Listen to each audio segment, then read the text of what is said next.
US-China rivalry likely to loom large when defense chiefs meet from tomorrow at the annual Shangri-La Dialogue in Singapore.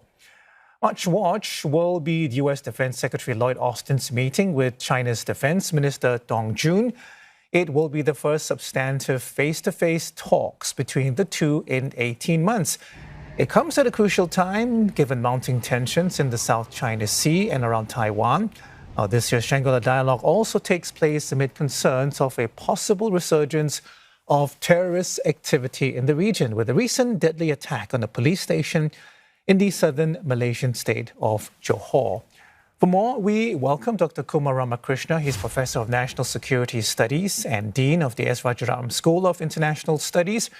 We're also joined by our ASEAN correspondent, Dong Wai Kit, and our Indonesia correspondent, Saiful Bari Ismail.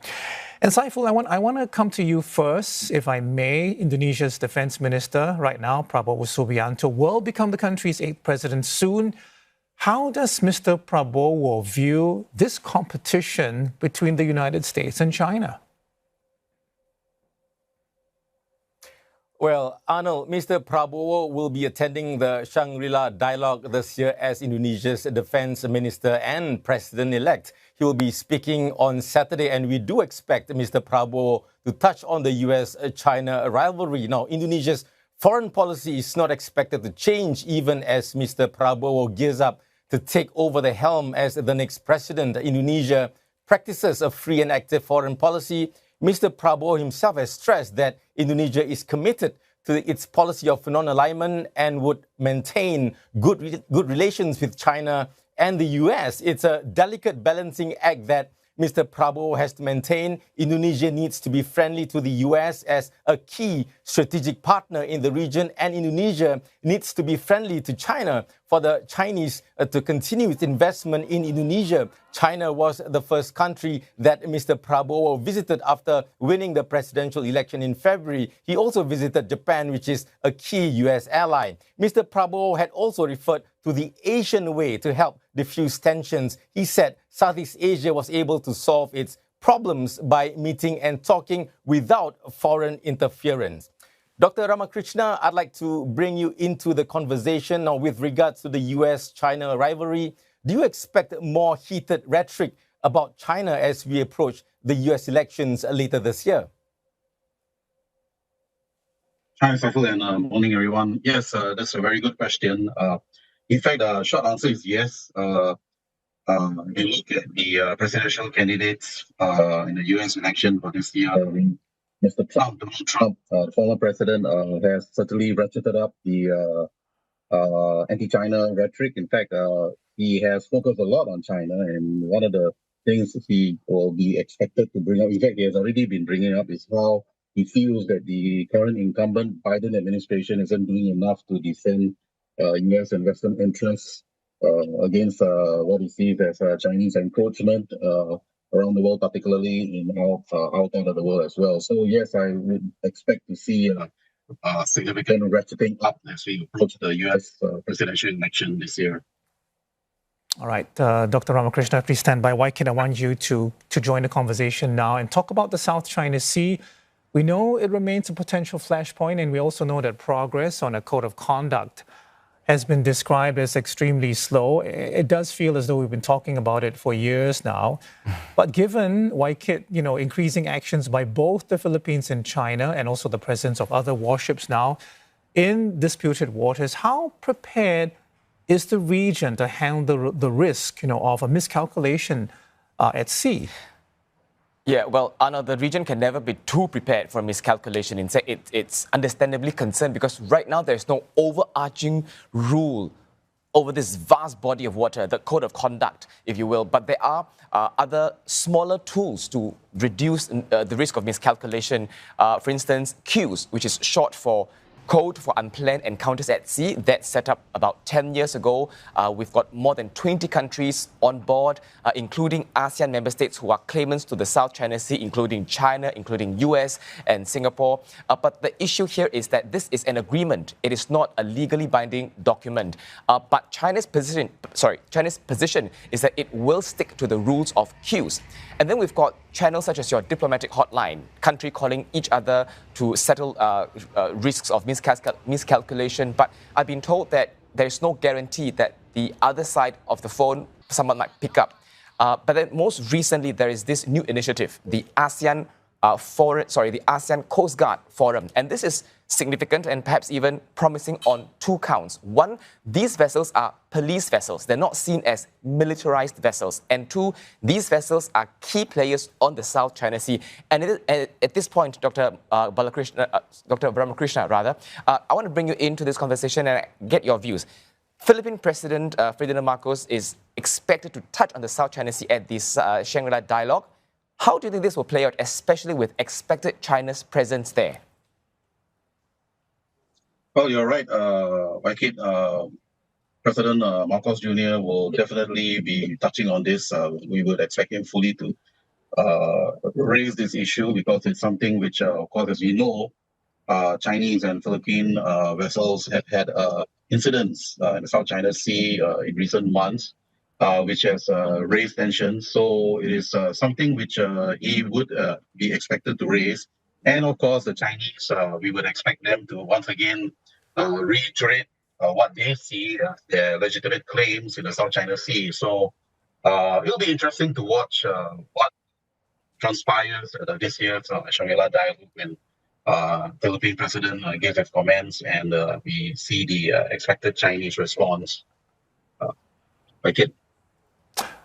Saiful, I want to bring you in again. Indonesia has had skirmishes with China over the South China Sea in the past, even though Jakarta not a claimant to the dispute. Is Mr. Prabowo expected to take a tougher stance, specifically, against China over the South China Sea? Well, Arnold, some observers expect Mr. Prabowo to take a tougher stance against China just because Mr. Prabowo is a former military man and he has a different personality as compared with outgoing President Joko Widodo. Mr. Prabowo may be more unpredictable and explosive if Indonesia is dragged into geopolitical tensions. Now, we all recall last year at the Shangri-La Dialogue, Mr. Prabowo raised eyebrows when he proposed a controversial peace plan to end the conflict between Russia and Ukraine, a peace plan that favored Russia. Now, what is predictable, though, is Indonesia's position on the maritime dispute. We do not expect Indonesia's position on the matter to change. Indonesia also may have a new defense minister and a new foreign affairs minister under Prabowo's administration. Personalities may change, but the country's position is unlikely to change. It has been quite a while since the last skirmish between Indonesian and Chinese vessels in 2020. That major standoff drew fighter jets, warships, and dozens of vessels from both countries, and a visit to the Natuna waters by Indonesian President Joko Widodo himself. Now, Jakarta will be very cautious when dealing with Beijing over the South China Sea maritime dispute.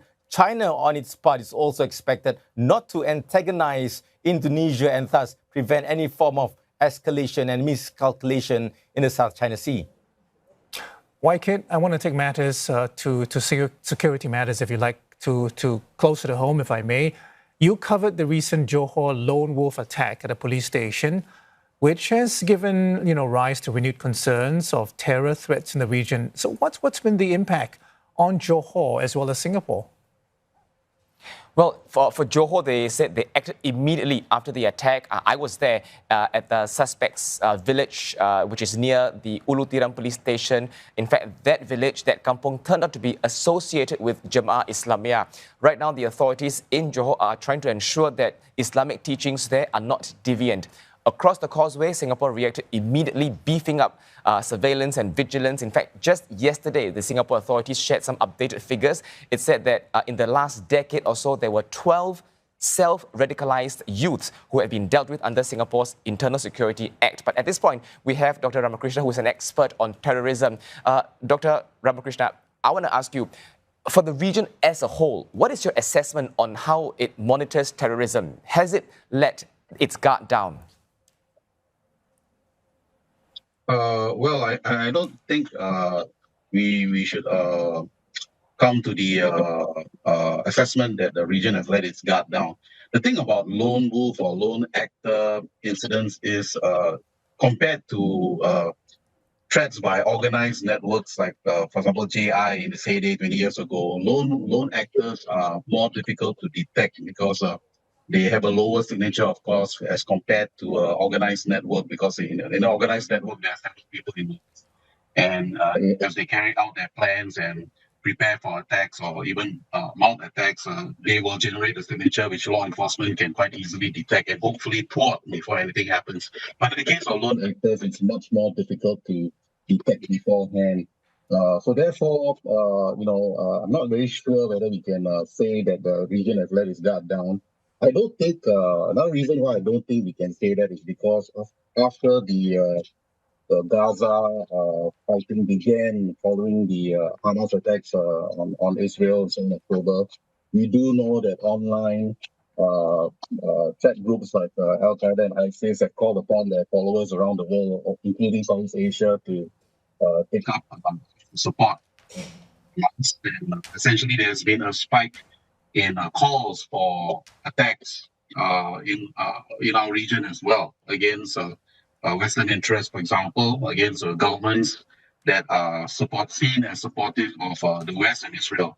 So I would say that at this point, the region has been on guard. It's just that lone actor attacks are a bit more difficult to detect beforehand. Dr. Ramakrishna, if I may ask, terror networks like the JI have links between Indonesia, Malaysia, and Singapore. Based on your observations and research, what steps are authorities in the region taking both domestically and regionally, and are they enough? Well, that's a good question, very pertinent question. As we have seen immediately after the lone actor or lone wolf attack in Johor, Singapore immediately boosted its border security. That's the immediate response, which of course is the right thing to do. But more than that, even before this particular attack, we have seen trilateral exchange of information between the security intelligence agencies of Singapore, Malaysia, and Indonesia in particular, who have been very strong. It's an ongoing engagement. So the information flow is there. Not only that, the security cooperation bilaterally between Singapore and Malaysia has always been very strong. We have seen this over the years, over the decades. 20 years ago, when the Jemaah Islamiyah network in Singapore was disrupted at the end of 2001, at the same time, there was a coordinated operation with the Malaysian authorities. There was another GI link group in Malaysia, KMM, which was also disrupted at about the same time at the end of December 2001, just a few months after the September 11 attacks. In the case of the escape and then subsequent recapture of the Singapore JI operational leader Salamat Kasari, that also demonstrated very close security intelligence cooperation, sharing of information between Singapore and Malaysian authorities. And this continues. I would say, especially as I mentioned, after the Hamas attacks in Israel, the subsequent Gaza fighting, and the online spike in extremist rhetoric. So the security agencies are definitely on alert, as I mentioned, because the situation in Gaza poses a significant potential for radicalizing vulnerable individuals or groups within Southeast Asia. Arnold? All right, appreciate it. We have to leave it there. Dr. Kumar Ramakrishna, Dean of the S. Rajaram School of International Studies, and our correspondents, Leong Wai Kit and Saiful Bari Ismail. Thank you all very much for joining us on Asia First today.